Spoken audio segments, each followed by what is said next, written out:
മിശിഹായിൽ പ്രിയമുള്ള സഹോദരങ്ങളെ, ഇന്നേ ദിവസം അമ്മച്ചിമാർ കുഞ്ഞുങ്ങളെ ഗർഭം ധരിച്ച് ആ വലിയ ദൗത്യ നിർവഹണത്തിൽ ഏർപ്പെടുമ്പോൾ ശ്രദ്ധിക്കേണ്ട ചില കാര്യങ്ങൾ പറയാമെന്ന് കരുതുകയാണ്. ഒന്നാമതായിട്ട്, സ്ത്രീകൾ ഇരിക്കുന്ന മുറിയിൽ വൃത്തികെട്ട ചിത്രങ്ങൾ, അല്ലെങ്കിൽ മൃഗങ്ങളുടെയൊക്കെ ചിത്രങ്ങൾ, ഭയാനകമായ ചിത്രങ്ങൾ പ്രദർശിപ്പിക്കാതിരിക്കുവാൻ നമ്മൾ പ്രത്യേകം ശ്രദ്ധിക്കേണ്ടതുണ്ട്. വയറ്റിലിരിക്കുന്ന കുഞ്ഞല്ലേ, അതിനെ നമ്മൾ ഇത്ര ശ്രദ്ധിക്കുവാൻ എന്നൊക്കെ ചിലപ്പോൾ ചിന്തിക്കും. എന്നാൽ കുഞ്ഞുങ്ങൾ വളരെയേറെ ഇങ്ങനെയുള്ള കാര്യങ്ങളിൽ സെൻസിറ്റീവാണ്. അമ്മയുടെ ചിന്തകൾ പോലും ഒപ്പിയെടുക്കുന്ന സമയമാണ് എന്നുള്ളത് നമ്മൾ മനസ്സിലാക്കിയിരിക്കേണ്ടതാണ്. അതവരെ സ്വാധീനിക്കും. അതുപോലെ തന്നെ പരമാവധി ഒരു രാത്രി പോലും ഭർത്താവ് ഭാര്യയിൽ നിന്ന് ആകാതിരിക്കണം. ഒരു സെക്യൂരിറ്റി ഫീലിങ്ങിന് വേണ്ടിയാണ്. സുരക്ഷിതത്വ ബോധം ഈ അമ്മയ്ക്ക് അനുഭവപ്പെടണം. അതുവഴി കുഞ്ഞിനും തീർച്ചയായിട്ടും അതുണ്ടാകും. ആ ഭർത്താവിൻ്റെ സാന്നിധ്യം തന്നെ അതൊരു സന്തോഷപ്രദമായ അനുഭവമായിട്ട് സ്ത്രീകൾക്ക് തീരും എന്നുള്ളതിന് സംശയമില്ല. അതുപോലെ തന്നെ ഈ അവസരങ്ങളിൽ ദീർഘദൂരം യാത്ര, ടയർസമായിട്ടുള്ള യാത്രകൾ ഒഴിവാക്കുന്നതാണ് എപ്പോഴും ഉചിതം. അമ്മച്ചിമാരോട് എനിക്ക് പറയാനുള്ളത്, വിമർശനങ്ങൾ, കുറ്റപ്പെടുത്തലുകൾ ഒക്കെ ഒഴിവാക്കണം. എന്തിനേയും ഏതിനേയും കാണുന്നതിനെല്ലാം വിമർശിക്കുക, അതുപോലെ കുറ്റങ്ങൾ കണ്ടുപിടിക്കുക. ഇങ്ങനെയുള്ള പ്രതികൂലമായിട്ടുള്ള ഒരു മനോഭാവം പുലർത്തുമ്പോൾ അത് കുട്ടികളെ വളരെ സ്ഥായിയായിട്ട് ബാധിക്കുന്നതാണ്. അത് നമ്മൾ ഒഴിവാക്കേണ്ടതാണ് എന്ന് പറയാനായിട്ട് ഞാൻ ആഗ്രഹിക്കുകയാണ്. അത് നമ്മൾ പ്രത്യേകിച്ച് സൂക്ഷിക്കണം. ദൈവം എനിക്ക് തന്ന കുഞ്ഞിനെ നന്നായിട്ട് വളർത്താമെന്നും ഈ കുഞ്ഞിന് സുഖപ്രസവത്തിലൂടെ ജന്മം കൊടുക്കുവാൻ സാധിക്കുമെന്ന് വിശ്വസിക്കുക. ഇത് എൻ്റെ ജോലിയാണ്, കർത്താവിൻ്റെ ജോലിയാണ്, ഞാൻ ഏറ്റെടുത്തിരിക്കുന്നു. അതുകൊണ്ട് ദൈവം എനിക്കിതിന് കൃപ തരും, വിശ്വാസത്തിൽ അങ്ങ് ഉറയ്ക്കണം എന്ന് ഞാൻ ഓർമ്മിപ്പിക്കുകയാണ്. എന്നെ ശക്തനാക്കുന്നുള്ള എനിക്കെല്ലാം സാധിക്കുമെന്ന ആ തിരുവചനം ഹൃദയത്തിൽ കൂടെ കൂടെ പറയുകയും ആ ഒരു ബോധ്യത്തിൽ, ആത്മവിശ്വാസത്തിൽ നന്നായിട്ട് മുമ്പോട്ട് പോകണം. കാരണം അത് കുഞ്ഞിന് വളരെ ഉപകാരപ്രദമായിട്ടുള്ള കാര്യമാണ് എന്നോർക്കുക. ഭർത്താവിനെ പറ്റി, അദ്ദേഹത്തിൻ്റെ സ്നേഹത്തെപ്പറ്റിയൊക്കെ ചിന്തിച്ചിരിക്കുന്നത് നല്ലതാണ്. അത് കുട്ടിക്ക് വളരെ ചെറുപ്പത്തിൽ തന്നെ അപ്പനോടുള്ള സ്നേഹം വളരുവാൻ വളരെ പ്രയോജനപ്രദമായിട്ട് മനസ്സിലാക്കുവാൻ സാധിച്ചിട്ടുണ്ട്. കുറച്ച് സമയം പ്രാർത്ഥനയിലും ബൈബിൾ വായനയിലും നല്ല ക്രിസ്തീയ ഗാനങ്ങൾ ആലപിക്കുന്നതും ഈ അവസരം നല്ലതാണ്. ഡോക്ടർമാർ തന്നെ പറയുന്നുണ്ട്, പ്രാർത്ഥനയുടെ സമയങ്ങളിലാണ് മനുഷ്യൻ്റെ ECG, ഹാർട്ട് ഏറ്റവും ഭംഗിയായിട്ട് പ്രവർത്തിക്കുന്നതെന്ന് പറയും. അപ്പോൾ ഇത് അമ്മച്ചി അത് ചെയ്യുന്നത് നല്ലതാണ്. ബൈബിൾ വായനയിലൂടെ ഞാൻ ഉദ്ദേശിക്കുന്നത് ബോത്ത് മൈൻഡ് ആൻഡ് സോൾ, രണ്ടും കൂടുതൽ, ആത്മാവും അതുപോലെ തന്നെ ബുദ്ധിയും കൂടുതൽ വികസിക്കാനായിട്ട് വളരെ നല്ലതാണ് എന്ന് മനസ്സിലാക്കുക. ഗാനങ്ങൾ ആലപിക്കുമ്പോൾ സന്തോഷം കുഞ്ഞിന് കിട്ടുകയാണ്, അതും വളരെ നല്ലതാണ് എന്ന് പ്രത്യേകം ഓർമ്മിപ്പിക്കുകയാണ്. ഡോക്ടർ അലക്സാണ്ടർ ജേക്കബ് അദ്ദേഹം പറയുന്നുണ്ട്, എൻ്റെ അമ്മ പരീക്ഷയ്ക്ക് എഴുതുന്ന സമയത്താണ് ഞാൻ അമ്മയുടെ വയറ്റിൽ ഗർഭം ധരിച്ചത്. പരീക്ഷയ്ക്ക് എഴുതുമ്പോൾ പഠിക്കണമെന്നുള്ള താല്പര്യമാണ്. ഇയാൾക്കും അതുതന്നെയാണ്. ഏത് ഡ്യൂട്ടിയിൽ കൊണ്ടിട്ടാലും എങ്ങനെയെങ്കിലും പഠിക്കണം എന്നുള്ള ചിന്തയാണ് അദ്ദേഹത്തിന്. അമ്മയിൽ നിന്ന് കിട്ടിയത് എന്ന് തന്നെ ഞാൻ കരുതുകയാണ്. പ്രഭാഷകൻ 1:14 പറയുന്നുണ്ട്, മാതൃഗർഭത്തിൽ വിശ്വാസി ഉരുവാകുന്നു. കുട്ടിയല്ല ഉരുവാകുന്നത്, വിശ്വാസിയാണ് ഉരുവാകുന്നത്. അപ്പോൾ ആ ബോധ്യത്തോടു കൂടി ഈ കാലഘട്ടം നന്നായിട്ട് ഒരുങ്ങി പ്രാർത്ഥനാപരം ചെലവഴിക്കണം എന്ന് എൻ്റെ പ്രിയപ്പെട്ട അമ്മച്ചിമാരോട് ഒരു വാക്ക് പറഞ്ഞുകൊണ്ട് ഇന്നത്തെ കത്തുകളിലേക്ക് നമുക്ക് കിടക്കാം. ഇന്നത്തെ ആദ്യത്തെ കത്ത് ആരുടേതാണ് നിമ്മി? അച്ഛാ, ഇന്നത്തെ ആദ്യത്തെ കത്ത് ഡേസി ബോംബെയിൽ നിന്നും എഴുതുന്നതാണ്. ഡിയർ റവറൻ ഫാദർ ലൂയിസ്, ദൈവത്തിനു സ്തുതി. വളരെ വിഷമിച്ചിരിക്കുമ്പോഴാണ് ഞാൻ ഫാമിലി കൗൺസിലിങ്ങിനെ കുറിച്ച് അറിയുന്നത്. അച്ഛാ, ഞാനൊരു സാധാരണ കുടുംബത്തിലെയാണ്. ഒത്തിരി ആധ്യാത്മികതയിൽ എന്നെ മാതാപിതാക്കൾ വളർത്തി. ചെറുപ്പം മുതലേ നല്ല ഭർത്താവിന് വേണ്ടി ഞാൻ പ്രാർത്ഥിക്കുമായിരുന്നു. ഞാൻ PGക്ക് പഠിച്ചുകൊണ്ടിരുന്നപ്പോൾ ഒരു യുവാവ് വിവാഹാലോചനയുമായി എത്തി. ആദ്യമൊക്കെ ഞാൻ നിരസിച്ചെങ്കിലും പിന്നീട് ഞാൻ വീണുപോയി. ഞങ്ങൾ ആഴമായി അടുത്തു. പക്ഷേ വിവാഹത്തിൻ്റെ കാര്യത്തിൽ അവൻ ഗൗരവമായി കാണുന്നില്ല എന്ന് എനിക്ക് തോന്നി. ഈ നിലയിൽ വീട്ടിൽ നിന്നും കൊണ്ടുവന്ന ആലോചനകളിൽ നിന്നും ഒരാളെ ഞാൻ വിവാഹം ചെയ്തു. പക്ഷേ ഞങ്ങൾ രണ്ടുപേരും രണ്ട് സ്വഭാവക്കാരായിരുന്നു. അദ്ദേഹം വിദേശത്താണ് ജോലി ചെയ്യുന്നത്. ഫോൺ വിളിച്ചാൽ എപ്പോഴും ഞാൻ സംസാരിച്ചു കൊണ്ടിരിക്കണം. അദ്ദേഹം ഒന്നോ രണ്ടോ വാക്ക് പറഞ്ഞെങ്കിലായി. എൻ്റെ ഭർത്താവിന് അമ്മയും ഒരു സഹോദരനും ഒരു സഹോദരിയുമുണ്ട്. അവർ 3 പേരും ഭർത്താവിൻ്റെ വരുമാനത്തിൽ ആശ്രയിച്ചാണ് ജീവിച്ചു പോരുന്നത്. അവർ മിക്കവാറും പ്രശ്നക്കാരാണ്. എൻ്റെ അടുക്കൽ അദ്ദേഹം ഒന്നിരുന്നാൽ അതിനും പരാതി. ഞാൻ ഗർഭം ധരിച്ചപ്പോഴും പ്രസവിച്ചപ്പോഴും എൻ്റെ ഭർത്താവിൻ്റെ യാതൊരു പരിഗണനയും എനിക്ക് ലഭിച്ചില്ല. എൻ്റെ അമ്മായിയമ്മ ഒന്നും ചെയ്യാതെ എന്നെക്കൊണ്ട് എല്ലാ പണിയും ചെയ്യിച്ചു. ചെന്നൈയിൽ PhD ചെയ്തുകൊണ്ടിരിക്കുകയായിരുന്നു. ഭർത്താവിനു വലിയ ശമ്പളം ഉണ്ടായിരുന്നെങ്കിലും എനിക്ക് കുറച്ച് പണം മാത്രമേ നൽകിയിരുന്നുള്ളൂ. വളരെയേറെ പണം കുടുംബത്തിന് വേണ്ടി ചെലവഴിക്കുകയും ചെയ്യും. അച്ഛാ, എനിക്ക് വലിയ നിരാശയും സങ്കടവും തോന്നി. എൻ്റെ ഭർത്താവിൻ്റെ അനുജൻ ധനിക കുടുംബത്തിൽ നിന്നാണ് വിവാഹം ചെയ്തിരുന്നത്. അവൾ ഒരു ജോലിയും ചെയ്യുകയില്ല. എല്ലാ ജോലിയും ഞാൻ തന്നെ ചെയ്യേണ്ടി വന്നു. ഇതിനിടയിലും അമ്മ എന്നെ വഴക്ക് പറയുമായിരുന്നു. എൻ്റെ ഭർത്താവ് റിജോ 2 മാസം കൂടുമ്പോൾ 10 ദിവസത്തെ അവധിക്കായിട്ട് വരാറുണ്ട്. വരുമ്പോഴൊക്കെ അദ്ദേഹത്തിന് സെക്സ് ആവശ്യമാണ്. അദ്ദേഹം തികഞ്ഞ മദ്യപാനിയുമാണ്.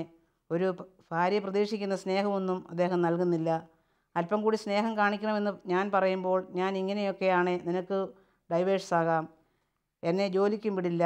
അച്ഛാ, ഞാൻ ആകെ നിരാശയിലാണ്. എന്തുകൊണ്ടാണ് ദൈവം എന്നോട് ഇങ്ങനെ ചെയ്യുന്നത്?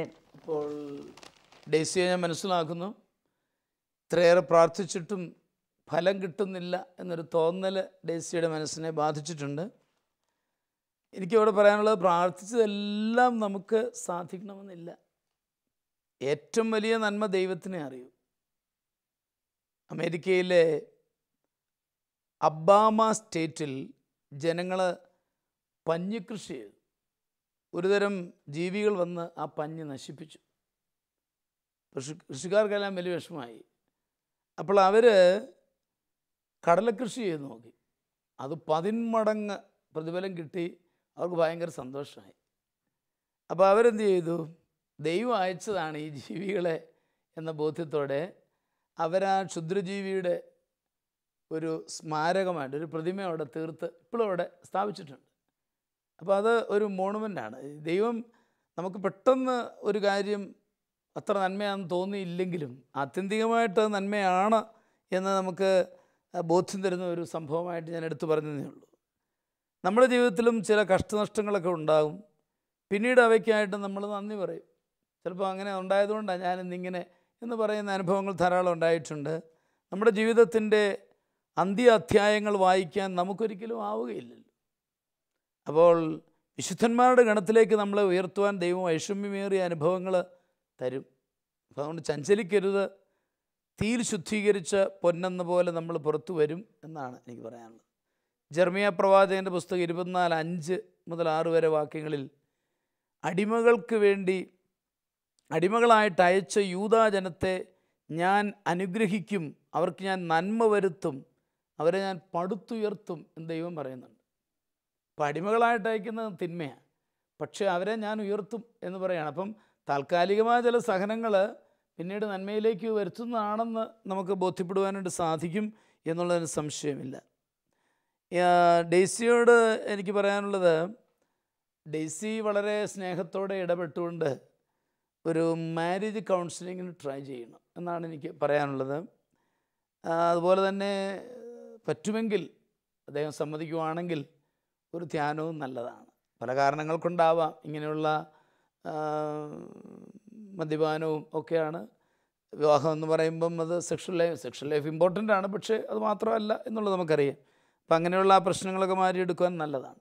എനിക്കൊരു ചെറിയ സജഷൻ ഉള്ളത്, there is a program called marriage encounter. അത് നല്ലതാണ്. കാരണം അത് കേരളത്തിലെ സെൻറ്റേഴ്സൊക്കെ അച്ഛനറിയാം, എനിക്ക് പുറത്തോട്ട് പറഞ്ഞു കൊടുക്കാൻ അറിഞ്ഞുകൂടാ. എങ്കിലും അത് മാരേജ് എൻകൗണ്ടർ ഇവർക്ക് വളരെ നല്ല, കാരണം കൂടുതൽ അണ്ടർസ്റ്റാൻഡിങ് ഉണ്ടാകാനായിട്ട് ഇവരുടെ ജീവിതത്തെ ഒന്ന് നന്നായിട്ട് നയിക്കാനായിട്ട് വളരെ നല്ലതാണ്. ഒരുപക്ഷെ എന്നെ ഡെയ്സി കേൾക്കുന്നുണ്ടെങ്കിൽ ഒന്ന് ഫോൺ വിളിച്ചാൽ ഞാൻ അതിൻ്റെ ഡീറ്റെയിൽസ് എല്ലാം അദ്ദേഹത്തിന് കൊടുക്കുവാൻ സാധിക്കും. അങ്ങനെ അത് നടത്തുവാനായിട്ടൊരു പരിശ്രമം നടത്തിയാൽ ഒരുപക്ഷെ അദ്ദേഹത്തിനും അത് കൂടുതൽ ഇഷ്ടപ്പെടാൻ സാധ്യതയുണ്ട്. ചുരുക്കം പറഞ്ഞാൽ പ്രാർത്ഥനയിലൂടെ നേടണം. അതോടൊപ്പം ഇങ്ങനെയുള്ള ദൈവം അനുവദിച്ചിരിക്കുന്ന ചില മാർഗങ്ങളുണ്ട്. അവ ഒരിക്കലും നിരാശപ്പെട്ട് പിന്മാറരുത്, ധൈര്യമായിട്ട് മുന്നോട്ട് പോകണം എന്നാണ് എനിക്ക് പറയാനുള്ളത്. ടോമിച്ചിന് എന്താണ് അതേപ്പറ്റി പറയാനുള്ളത്? എനിക്ക് ഡെയ്സിയുടെ ആദ്യകാല ജീവിതം, ഡെയ്സി പറഞ്ഞിരിക്കുന്നത് പ്രാർത്ഥനയിൽ അധിഷ്ഠിതമായ നല്ലൊരു ജീവിതം കഴിച്ചിരുന്നു. എന്നാൽ രണ്ടാമത്തെ ഡെയ്സി എന്ന് പറഞ്ഞതിനകത്ത് മറ്റൊരാളുമായിട്ട് ആ കാലയളവിലെ സ്നേഹബന്ധത്തിലേക്ക് വന്നു. അവനെ വീണ്ടും തള്ളിക്കളഞ്ഞു. അവിടെ ഏതെങ്കിലും തിന്മയുടെ സ്വാധീനമോ പാപത്തിൻ്റെ ബന്ധനങ്ങളോ ഉണ്ടായിട്ടുണ്ടെങ്കിൽ ഒരു നല്ല കുമ്പസാരം വഴി അത് ക്ലിയർ ചെയ്യപ്പെടുന്നത് നല്ലതായിരിക്കും എന്നെനിക്ക് തോന്നുന്നു. ഏതെങ്കിലും പ്രാർത്ഥന കേൾക്കാതെ വരുന്നത് വളരെ വ്യക്തമാണ്. എവിടെയെങ്കിലുമൊക്കെ ചില കാര്യങ്ങളിൽ ചില ദൈവത്തിൻ്റെ പദ്ധതിയോട് നമ്മൾ സഹകരിച്ച് പോവുക. ഈശോ തന്നെ ഗെത്സമനിൽ പ്രാർത്ഥിച്ചിട്ടു കഴിയുമെങ്കിൽ പാനപാത്രം മാറിപ്പോകാൻ പറഞ്ഞിട്ട് ഉടനെ തന്നെ ഈശോ പറഞ്ഞു, എങ്കിലും എൻ്റെ ഇഷ്ടമല്ല നിൻ്റെ ഇഷ്ടം നിറവേറട്ടെ. ദൈവഹിതത്തിന് സമർപ്പിക്കുക. കുടുംബജീവിതമൊക്കെ ദൈവത്തിലേക്കുള്ള വിളിയും ബലിയുടെ ജീവിതവുമാണല്ലോ. വിശുദ്ധ കുർബാന ബലിയാണെങ്കിൽ കുടുംബജീവിതവും ബലി തന്നെയാണല്ലോ. അപ്പോൾ ആ ബലിയുടെ ജീവിതത്തിൽ സഹനം ആവശ്യമാണ്. പിന്നെ എൻ്റെ ഭാഷയിൽ ഞാൻ പറഞ്ഞാൽ, എൻ്റെ അനുഭവത്തിൽ ഞാൻ എന്ന് പറയുന്നത്, ഈ ദൈവത്തോട് അനുരൂപപ്പെടുകയാണ് സഹനം സന്തോഷത്തോടെ സ്വീകരിക്കുമ്പോൾ. അപ്പം ദൈവം സ്നേഹിക്കുന്നവർക്ക് ഇങ്ങനെ ചില സഹനങ്ങൾ കൊടുക്കാറുണ്ടെന്നുള്ളത് വിശ്വസിക്കുന്ന കൂട്ടത്തിലാണ് ഞാനിതുപോലെ കുറേ സഹനങ്ങളിലൂടെയൊക്കെ കടന്നു പോയിട്ടുള്ളത് കൊണ്ട് ഞാൻ പറയുകയാണ്. തീർച്ചയായിട്ടും അവിടെയൊക്കെ പിന്നെ ഡെയ്സിയുടെ ഒരു ദൈവം ഡെയ്സിയെ കൈവിടത്തില്ല എന്ന് ഉറപ്പായിട്ട് ഞാൻ അടിവരയിട്ട് പറഞ്ഞുകൊണ്ട് തന്നെ ഞാൻ അടുത്ത് പറയുന്നത്, അവൻ്റെ കുടുംബത്തിലേക്ക് വേണ്ടിയിട്ട് അവൻ ചെലവഴിക്കുന്നതിൽ ഡെയ്സി പരിഭവം കാണിക്കണ്ട. അത് അവൻ്റെ കുടുംബമല്ല, ഇവരുടെയും കൂടെ കുടുംബമാണ്. ഡെയ്സി ആ കുടുംബത്തിലെ അംഗമാണ്. അപ്പോൾ ആ കുടുംബത്തിന് വേണ്ടി ചെലവഴിക്കുന്നതിന് കൺട്രോളിന് പോകാതിരിക്കുന്നതായിരിക്കും നല്ലത്. പിന്നെ ഡെയ്സിക്ക് ആവശ്യത്തിന് കാശ് കിട്ടുന്നുണ്ട്, കാര്യങ്ങൾ നടക്കുന്നുണ്ട്, സന്തോഷത്തോടെ പോട്ടെ. അവനോട് ആ സ്നേഹത്തിലോട്ട് നിൽക്കണം. 3 മാസത്തിലൊരിക്കൽ അവധിക്ക് വരുന്ന അവനെ മാക്സിമം സ്നേഹം കൊടുക്കണം. അങ്ങനെ കൊടുക്കാൻ ഇവന് വേണ്ടിയിട്ട് ഒരുങ്ങി നിൽക്കാമെന്നുണ്ടെങ്കിൽ ഡെയ്സിയുടെ ഈ അവന് സെക്ഷൽ ആവശ്യമാണ്, അത് ഞാനിതാണ്ട് ഔദാര്യമായിട്ട് കൊടുക്കുന്നു എന്നുള്ളൊരു ഭാവമൊക്കെ അതിനകത്ത് നിന്ന് മാറും. അവൻ്റെ വരവിന് വേണ്ടിയിട്ട് കാത്തിരിക്കുന്ന അവളാകണം ഡെയ്സി. അത്രയും സ്നേഹത്തോടെ വന്നാൽ എൻ്റെ അഭിപ്രായത്തിൽ ഞാൻ പറഞ്ഞാൽ ഒരു 2 or 3 വരവ് കൊണ്ട് അവനെ സ്വന്തമാക്കാൻ ഡെയ്സിക്ക് പറ്റും. അത്രയും ഡെയ്സി ഒരുങ്ങി ഈശോയോട് ചേർന്നല്ലേ നമ്മൾ നിൽക്കുന്നത്. അപ്പോൾ ഈശോ നമ്മുടെ എല്ലാ കാര്യങ്ങളിലും ശ്രദ്ധാലുവാണ്. ആ ബോധ്യത്തോടെ മുന്നോട്ട് പോയാൽ അത് മതിയാകുമെന്നാണ് ഞാൻ വിശ്വസിക്കുന്നത്. പിന്നെ അച്ഛൻ പറഞ്ഞ പോലെ ആവശ്യമുണ്ടെങ്കിൽ കൗൺസിലിങ്ങിന് പോകുന്നതോ മാരേജ് എൻകൗണ്ടറൊക്കെ നല്ലതാണ്. ദോഷം പറഞ്ഞതിനെ അംഗീകരിക്കുന്നാൽ ആവശ്യത്തിന് പണം കിട്ടുന്നില്ലെന്നുള്ളൊരു സൂചന അതിനകത്ത് പറയുന്നുണ്ട്. പിന്നെ എപ്പോഴും ഒരു ഭാര്യയ്ക്കൊരു ബോധരേഷൻ ഉണ്ടാവും, എനിക്ക് എൻ്റെ കുടുംബത്തിന് വേണ്ടി വേണം എന്നൊരു ചിന്തയുണ്ടാവും. അതുകൊണ്ടായിരിക്കാം അത് സംഭവിക്കുന്നത്. എനിക്കെന്താണ് അതേപ്പറ്റി പറയാനുള്ളത്? എനിക്ക് പറയാനുള്ളത്, ദൈവത്തിന് തെറ്റ് പറ്റുകയില്ല. അവൾ പ്രാർത്ഥനയോടെ വിട്ടിരുന്നാൽ സമാധാനത്തിലേക്ക് ആ കുടുംബത്തെ നയിക്കാൻ സാധിക്കും. അപ്പം ഇവളിലൂടെ വിശദീകരിക്കുന്നതിന് വേണ്ടിയായിരിക്കാം ആ ഭർത്താവിനെ ഇവൾക്ക് നൽകിയത്. ദൈവം ഒന്ന് കണ്ടിട്ടാണല്ലോ ഇവളെ തന്നെ ഏൽപ്പിച്ചത് ആ ഭർത്താവിനെ. പിന്നെ റോമർ 8:28 പറയുന്നത് പോലെ തൻ്റെ പദ്ധതി പ്രകാരം വിളിക്കപ്പെട്ടവർക്കെല്ലാം നന്മയ്ക്കായി പരിണമിപ്പിക്കുന്നു എന്ന് പറയുന്നത് പോലെ അവൾക്ക് എല്ലാം നന്മയ്ക്കായി തന്നെ പരിണമിപ്പിച്ച് കിട്ടും.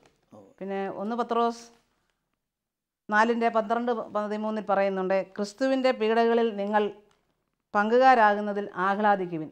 അപ്പോൾ ക്രിസ്തുവിൻ്റെ പീഡനങ്ങളോട് ഇവളത് പങ്ക് പറ്റുകയാണെങ്കിൽ അവൾക്കത് ആഹ്ലാദിക്കാനും അതിൽ നിന്ന് സമാധാനം ലഭിക്കുവാനും ഇടയാകും. അപ്പം അതുകൊണ്ട് തീർച്ചയായിട്ടും ഒരു ദൈവത്തിൻ്റെ പദ്ധതിയായിട്ട് ഇതിനെ കാണണം. ടോമിച്ചൻ പറഞ്ഞതുപോലെ കുറച്ചുകൂടെ ഒരു ചലഞ്ചായിട്ട് എടുത്തുകൊണ്ട് പ്രാർത്ഥനയിലൂടെ സ്നേഹത്തിലൂടെ അവനെ നേടിയെടുത്ത് പ്രശ്നം പരിഹരിക്കാൻ പരിശ്രമിക്കണം. അതുപോലെ തന്നെ പറ്റുമെങ്കിൽ കൗൺസിലിങ്ങോ മാരേജ് എൻകൗണ്ടറോ നടത്താൻ കൂടുതൽ നന്മ ഉണ്ടാകാൻ സാധിക്കും എന്ന് നമുക്ക് പ്രതീക്ഷിക്കാം. നമുക്ക് ഡെയ്സിക്ക് വേണ്ടി പ്രാർത്ഥിക്കാം. എല്ലാം തീർച്ചയായിട്ടും മംഗളകരമായിട്ട് തീരും. ഞങ്ങളും പ്രേക്ഷകരുമെല്ലാം പ്രാർത്ഥിക്കണമെന്ന് സ്നേഹപൂർവ്വം അഭ്യർത്ഥിച്ചുകൊണ്ട് രണ്ടാമത്തെ കത്തിലേക്ക് നമുക്ക് കിടക്കാം അല്ലേ? അച്ഛാ, അടുത്ത കത്ത് പത്തനാപുരത്ത് നിന്നും ജബോയിയാണ് എഴുതുന്നത്. പ്രിയ ബഹുമാനപ്പെട്ട അച്ഛാ, ഞങ്ങൾ വിവാഹിതരായിട്ട് 30 വർഷമായി. ഞങ്ങൾക്ക് 3 മക്കളാണുള്ളത്. ഞങ്ങൾ 2 പേരും ഗവൺമെൻറ് ജോലിയുള്ളവരാണ്.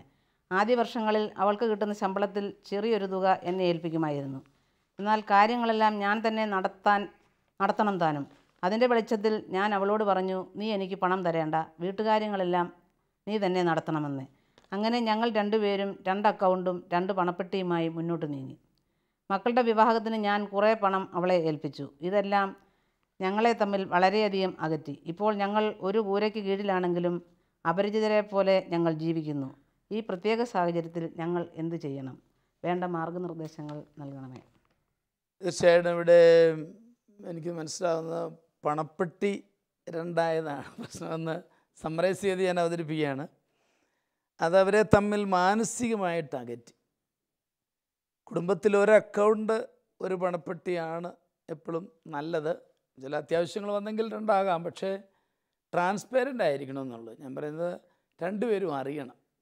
എനിക്ക് ഇത്രയുണ്ട്, നിനക്ക് ഇത്രയുണ്ട്, കുഴപ്പമില്ല എന്ന് പറഞ്ഞാൽ 2 പേർക്ക് അത് കൈകാര്യം ചെയ്യാവുന്നത് പോലെ ചെയ്യുക എന്നുള്ള ഒരു മനോഭാവമെങ്കിലും വളരെ ആവശ്യമാണ്. അല്ലെങ്കിൽ പ്രശ്നങ്ങളുണ്ടാവും. ഇവരെ ഇത് മാനസികമായിട്ട് ഇപ്പോൾ അകറ്റിയിട്ടുണ്ട്. പുറത്തെ പോക്ക് ഒരിക്കലും ശരിയല്ലെന്നാണ് എനിക്ക് പറയാനുള്ളത്. ഞാൻ ഇവർക്ക് സജസ്റ്റ് ചെയ്യാനായിട്ട് എനിക്ക് തോന്നുന്നത് ഒരു മാരേജ് കൗൺസിലിംഗ് ആണ്. ഇവരുടെ ഈ തെറ്റാണെന്നുള്ള ബോധ്യം കൊടുക്കുക. ഭർത്താവിന്മാർ വിട്ടുകൊടുത്തത് പോലെയാണ്. ഏതായാലും നടക്കത്തില്ല, അവൾ ഇച്ചിരി വല്ലതും തരാം, അതുകൊണ്ട് നീ നടത്തിക്കോ. അപ്പോൾ ഒരു മുതലെടുപ്പ് അല്ലെങ്കിൽ ഭർത്താവ് വിട്ടുകൊടുത്തു, അവളത് സ്വതന്ത്രമായിട്ട് ഇപ്പോൾ കൈകാര്യം ചെയ്യുന്നു. ഇപ്പോൾ ഇവർ തമ്മിൽ അതിൽ അകർച്ചയുണ്ട്. അതുകൊണ്ട് അത് ഒന്ന് ക്ലിയർ ചെയ്യാൻ വേണ്ടി ഒരു കൗൺസിലിംഗ് ഉണ്ടെങ്കിൽ ഒരു മാർഗനിർദ്ദേശം തീർച്ചയായിട്ടും കിട്ടും. അതുവഴിയായിട്ട് 2 പേരും ആ ഒരു ബോധ്യത്തിലേക്ക് കടന്നു വരുവാനായിട്ട് എളുപ്പമാകുമെന്ന് എനിക്ക് തോന്നുന്നുണ്ട്. ഇനി 2 പേരും ജോലിക്കാരായതുകൊണ്ട് ഒരു ഈഗോ പ്രശ്നം ഇതിനകത്ത് വരും. ഞാനും സമ്പാദിക്കുന്നു, അയാൾ സമ്പാദിക്കുന്നു. 2 പേരും ഗവൺമെൻറ് ജോലിക്കാരാണ്. തത്തുല്യമായിട്ടുള്ളൊരു ശമ്പളമായിരിക്കും ഉണ്ടായിരിക്കുന്നത്. ഏതായാലും ജബോയിയാണ് കത്തെഴുതിയിരിക്കുന്നത്. ജബോയി മുൻകൈ എടുത്ത് സമ്മതം വാങ്ങി ഇത് ക്രമീകരിക്കണം എന്നാണ് എൻ്റെ അഭിപ്രായം. അതിന് വേണ്ടി വന്നാൽ ജബോയ്ക്ക് വേണ്ടിയാണെന്ന് തന്നെ പറഞ്ഞുകൊണ്ട് ഇതിനു വേണ്ടി ഒന്ന് പരിശ്രമിക്കണം. ഞാൻ പലപ്പോഴും ഉദ്ധരിക്കാറുള്ളത് പോലെ പ്രഭാഷകൻ 25:1 കാണുന്ന പോലെ ആ ഭാര്യാഭർത്താക്കന്മാരുടെ ലയം ഇവിടെ കുറഞ്ഞു പോയി. ആ ലയം ശരിയാക്കാൻ വേണ്ടിയുള്ള പരിശ്രമം ജബോയ് നടത്തട്ടെ എന്ന് പ്രത്യേകമായിട്ട് എനിക്ക് പറയാനുണ്ട്. ഇത്രയും നാളത്തെ ഒരു പതിവ് മാറ്റിയെടുക്കുക അത്ര എളുപ്പമല്ല. ഇത്രയും വർഷങ്ങളായിട്ട് ഇപ്പോൾ ഇങ്ങനെ 2 പേരും 2 രീതി പൊയ്ക്കൊണ്ടിരിക്കുക. അത് നമ്മളിപ്പോൾ പെട്ടെന്ന് പറഞ്ഞ ഉടനെ ഇപ്പം നമ്മുടെ ഫാമിലി കൗൺസിലിങ്ങിൽ പറഞ്ഞതുകൊണ്ട് പെട്ടെന്ന് നാളെ മുതൽ വേണ്ടെന്ന് വെക്കുകയല്ല. അതൊരു സ്ഥായിയായിട്ടുള്ള ഒരു വലിയ കാര്യം ആവശ്യമാണ്. അതിന് വേണ്ടി വന്നാൽ ഒരു നല്ല ദമ്പതി ധ്യാനവും കൂടെ കൗൺസിലിങ്ങിൻ്റെ കൂടെ ബോധ്യം വന്നതിന് ശേഷം നടത്തുന്ന നല്ലതാണ്. കാരണം ഒരു സ്പിരിച്വൽ പവർ എംപവർമെൻ്റ് ഉണ്ടാവും. അത് നല്ലതാണെന്ന് എനിക്ക് തോന്നുന്നുണ്ട്. അങ്ങനെ കുടുംബത്തെ ഈശോ അനുഗ്രഹിച്ച് ഈശോ ആഗ്രഹിക്കുന്നത് പോലെ ഒരു നല്ല കുടുംബമാക്കി മാറ്റാനും സന്തോഷം ഉൾക്കൊള്ളുവാനും കഴിയും എന്ന് ഞാൻ പ്രതീക്ഷിക്കുകയാണ്. എന്താണ് നിമ്മിക്ക് ഇതേപ്പറ്റി പറയാനുള്ളത്? എനിക്ക് പറയാനുള്ളത് 2 പണപ്പെട്ടിയും 2 ഭരണ സംവിധാനവും അനുവദിച്ചു കൊടുത്തത് തന്നെ തെറ്റ്. അത് ഭർത്താവിൻ്റെ ഒരു പിടിപ്പില്ലായെന്നേ പറയാൻ പറ്റത്തുള്ളൂ. ഭർത്താവ് ഉത്തരവാദിത്തത്തോടു കൂടി ആ ഭരണ ചുമതല ഏറ്റെടുത്ത് നിർവഹിക്കേണ്ടവനാണ്. അത് ഭാര്യയ്ക്ക് നീ ഇത്ര രൂപ തരണമെന്ന് പറഞ്ഞു, അത് കഴിഞ്ഞ് പിന്നെ കൊടുത്തില്ല, അപ്പം നീ തന്നെ ഭരണം ഏറ്റെടുത്തു, എനിക്ക് സാധ്യമല്ല. അപ്പം അവനെക്കൊണ്ട് അതിനുള്ള കഴിവില്ലാതെ അവൻ അവൾക്ക് വിട്ടുകൊടുത്തത് കൊണ്ടാണ്. ഭരണം എപ്പോഴും ഭർത്താവിനാണ് നല്ലത്. എപ്പോഴും ഭാര്യ ഭർത്താവിന് വിധേയപ്പെട്ട് തന്നെ ജീവിക്കുന്നതാണ് നല്ലത്. പിന്നെ ദൈവത്തിൽ ഇവൻ സമ്പത്തിൽ ആണ് കൂടുതൽ ആശ്രയം വെച്ചത്. ദൈവത്തിൽ ആശ്രയിക്കുന്നതിനേക്കാൾ സമ്പത്തിലാണ് ഇവൻ ആശ്രയം വെച്ചത്. അപ്പം ദൈവത്തിൽ ആശ്രയിച്ച് മുന്നോട്ട് പോയിരുന്നെങ്കിൽ ഈ കുടുംബ പ്രശ്നം ഇങ്ങനെ ഉണ്ടാകത്തില്ലായിരുന്നു. ദൈവത്തെയും മാമോനെയും ഒരുപോലെ സേവിക്കുവാൻ ഒരിക്കലും പറ്റില്ലല്ലോ. അപ്പോൾ ഇവർ കൂടുതലും മാമോനെ തന്നെയാണ് സ്നേഹിച്ചത് എന്നാണ് എൻ്റെ അഭിപ്രായം. അപ്പോൾ കുറച്ചുകൂടെ ദൈവോന്മുഖമായിട്ട് ഇവരുടെ ജീവിതത്തെ നയിക്കണം എന്നുള്ളതാണ്. പണം സെക്കൻഡറി ആയിട്ട് കാണണം, ദൈവത്തെ പ്രധാനമായിട്ട് കാണണം എന്നുള്ളതാണ് നിമ്മയുടെ അഭിപ്രായം. ടോൺസ് എന്താ ഇതേപ്പറ്റി പറയുക? എനിക്കിതിനകത്ത് ഒന്ന് നിമ്മി പറഞ്ഞതുപോലെ ആ വ്യക്തി തുടക്കത്തിൽ തന്നെ അത് വിവാഹം കഴിഞ്ഞ് ഒത്തിരി നാളാകുന്നതിന് മുമ്പ് തന്നെ പണത്തിൻ്റെ കണക്കേലോട്ടാണ് കടന്നു വന്നത്. അവരുടെ തമ്മിലുള്ള സ്നേഹത്തെ പറ്റിയോ അവരുടെ കുടുംബജീവിതത്തിലെ പ്രാർത്ഥനാനുഭവത്തെ പറ്റിയോ അതൊന്നും ഇവിടെ പരാമർശിക്കുന്നുമില്ല. കണക്കും പെട്ടിയും ആ ഒരു തലമ. അപ്പം അത് തീർത്തും തെറ്റാ. നിമ്മി പറഞ്ഞത് ഞാൻ ഒന്നുകൂടെ അടിവരയിട്ട് വിടുക. കുടുംബനാഥൻ എന്നുള്ള നിലയിലെ അദ്ദേഹം ചെയ്യേണ്ട ദൗത്യം അദ്ദേഹം ഏറ്റെടുക്കാതെ അത് തള്ളിക്കളഞ്ഞു. അതിന് കാരണമായിട്ട് അദ്ദേഹം തന്നെ പറയുന്നത് അവൾ മുഴുവൻ പൈസ തന്നില്ല, കുറച്ച് പൈസ തന്നു. ശമ്പളത്തിൻ്റെ കുറച്ച് പൈസ എൻ്റെ ഏൽപ്പിച്ചു, അതെനിക്ക് തൃപ്തികരമല്ല, അതുകൊണ്ട് നീ നടത്തിക്കൂ എന്ന് വെച്ചാൽ അവിടെയല്ലേ മുഴുവൻ കാശ് ഇറക്കുക എന്നൊരു ധാരണ ഈ മനുഷ്യൻ്റെ ഉള്ളിൽ സൂക്ഷിച്ചിട്ടുണ്ട്. അത് വെച്ചുകൊണ്ടാണ് ഇങ്ങനെ ചെയ്യുന്നതെന്ന് വേണം ജബോയുടെ കത്തിൽ നമുക്ക് മനസ്സിലാക്കാൻ. ഏതായാലും ആ കുടുംബം ദൈവത്തെങ്കിലേക്ക് തിരിയണം. എങ്കിൽ ഈ വിഷയങ്ങൾക്ക് വേറെ വലിയ അടിസ്ഥാനപരമായിട്ട് മറ്റ് പ്രശ്നങ്ങളില്ലാത്തതുകൊണ്ട് ഈ ഒറ്റ വിഷയമുള്ളൂ. അപ്പം അവർക്ക് 3 മക്കളുണ്ട്. അവരെ സന്ധ്യപ്രാർത്ഥനയിലും ഇനി ഇവരുടെ ആഹാരക്രമീകരണങ്ങളിലും ഒന്നിച്ച് പ്രാർത്ഥിക്കുന്ന കുടുംബം, ഒന്നിച്ച് ഭക്ഷിക്കുന്ന കുടുംബം, ഒന്നിച്ച് നിലനിൽക്കുമെന്നൊക്കെ സഭ നമ്മളെ പഠിപ്പിക്കുന്ന ആ ഒരു ബോധങ്ങളുണ്ടല്ലോ. തീർച്ചയായിട്ടും ആ ഒരു തലത്തിലേക്കൊക്കെ വന്നു കഴിയുകയും അച്ഛൻ പറഞ്ഞ പോലെ അത്ര എളുപ്പം അല്ലെങ്കിൽ പോലും സാവകാശം ഇവരുടെ ഇടയിലുള്ള ഈ അകലിച്ച മാറ്റിയെടുക്കാൻ അത് മതിയാകും. പിന്നെ നല്ല ധ്യാനം. അതിൽ ഇവർ കുമ്പസാരവും കുർബാനയും നടത്തുന്നവരാണോ ഒക്കെ നമുക്കറിയില്ല. ഇങ്ങനെയൊക്കെയുള്ള വിഷയങ്ങൾക്ക് ഇവൻ്റെ ഹൃദയവേദന ജബോയി കുടുംബസാരത്തിലൊക്കെ അച്ഛനോട് പറയാമല്ലോ. അച്ഛാ ഞങ്ങൾ ഇങ്ങനെയാണ്, ഇപ്പം ഞങ്ങൾ ഒന്നിച്ചല്ല ജീവിക്കുന്നത്. അവിടെയൊക്കെ നിർദ്ദേശങ്ങളും വേണ്ടി വന്നാൽ വിചാരിച്ചൻ തന്നെ കൗൺസിലിങ്ങും അച്ഛൻ 2 പേരെയും കൂടെ വിളിച്ച് സംസാരിക്കട്ടെ, അതുമൊക്കെ ഒത്തിരി നല്ലതായിരിക്കും. പോയി ഈ അച്ഛനോട് പറയുക, അച്ഛാ ഞങ്ങൾക്ക് ഇങ്ങനെയുള്ള പ്രശ്നങ്ങളുണ്ട്. അല്ലെങ്കിൽ അച്ഛൻ വിസിറ്റിന് വീട്ടിൽ വരുമ്പോഴത്തേക്ക് പറയുക, ഈ കുഞ്ഞുങ്ങൾക്ക് ദുർമാതൃകയല്ലേ ഇവരുടെ ഈ ജീവിതം, അവരുടെ കുഞ്ഞുങ്ങൾക്ക് വേണ്ടിയല്ലേ ഈ പണം ഉണ്ടാക്കുന്നത്. അത് ഒരു പരിധിവരെ അവരുടെ കുടുംബത്തെ അടിത്തറ ഇളക്കുന്ന ഒരു സംവിധാനത്തിലാണ് ഇപ്പോൾ അവർ പോകുന്നത്. അതുകൊണ്ട് അടിയന്തരമായിട്ട് ജബോയി ഏതായാലും ഇത്രയും താല്പര്യം എടുത്തത് ഒത്തിരി നല്ല കാര്യം, ഒത്തിരി പോസിറ്റീവായിട്ട് തന്നെ കാണുന്നു. ജബോയി ഇനിയും മുന്നോട്ട് തന്നെ വന്നുകൊണ്ട് ഇത്രയും ഇമ്മീഡിയറ്റ് ആയിട്ട് അതിനുള്ള പരിഹാരത്തിന് വേണ്ടിയിട്ട് ഒന്നേൽ വിചാരിച്ചതിനെ സമീപിക്കുക, ധ്യാനം കൂടുക, ദൈവത്തിൽ ആശ്രയിക്കുക. ആ ഒരു തലത്തിലേക്ക് വന്നാൽ അതിന് പരിഹാരമാണ്. ദൈവത്തിൽ ആശ്രയിക്കുക എന്നുള്ളതിൽ എനിക്ക് വ്യത്യാസമില്ല. മറ്റേ കാര്യത്തിൽ എനിക്കൊരു ശകലം ഡെലിക്കസ് തോന്നുന്നത്, ചില ആളുകൾ, ഞാൻ വിചാരിച്ചെന്നല്ല എനിക്ക് തോന്നുന്നത്, ചില ആളുകൾ വിചാരിച്ചെന്ന് അറിയാൻ ആഗ്രഹിക്കുന്നില്ല. കാരണം ഞങ്ങളുടെ കുടുംബത്തിൽ കുഴപ്പമൊന്നുമില്ല എന്നുള്ള ഒരു മട്ടുണ്ട്. അപ്പോൾ അതുകൊണ്ട് അതത്ര ഈസി ആണോ എന്ന് എനിക്ക് അറിഞ്ഞൂടെ. ചിലർക്ക് വളരെ ഫ്രീഡം ഉണ്ട് കേട്ടോ, ചിലർക്ക് വിചാരിച്ചുകൊണ്ടെല്ലാം പറയാനുണ്ട്, ചിലർക്ക് അത്ര ഇല്ല. അവിടെ ഒരു പക്ഷേ മറ്റൊരു കൗൺസിലിംഗ് കൂടുതൽ ഉപകാരപ്രദമായേക്കാം. ഏതായാലും പ്രാർത്ഥനാപൂർവ്വം ആത്മീയത മുറുകെ പിടിച്ചുകൊണ്ട് ഏറ്റവും പ്രധാനപ്പെട്ട അതാണെന്ന ബോധ്യത്തോടു കൂടി കുടുംബത്തെ ശരിയാക്കുവാൻ 2 പേരും കൂടെ ഒന്ന് പരിശ്രമിച്ചാൽ സാധിക്കും. തളരാതെ ജബോയ് മുന്നോട്ട് പോകണം, ജബോയ് അതിനെ മുൻകൈ എടുക്കണം എന്ന് തന്നെയാണ് ഞങ്ങൾക്ക് പറയാനുള്ളത്. ഞങ്ങൾ തീർച്ചയായിട്ടും പ്രാർത്ഥിക്കും. പ്രേക്ഷകരും നിങ്ങളുടെ കുടുംബത്തിന് വേണ്ടി പ്രാർത്ഥിക്കുമെന്ന് ഞാൻ ഉറപ്പ് തരുകയാണ്. ഈ കുടുംബങ്ങളെ ഈശോയ്ക്ക് സമർപ്പിച്ച് പ്രാർത്ഥിക്കും.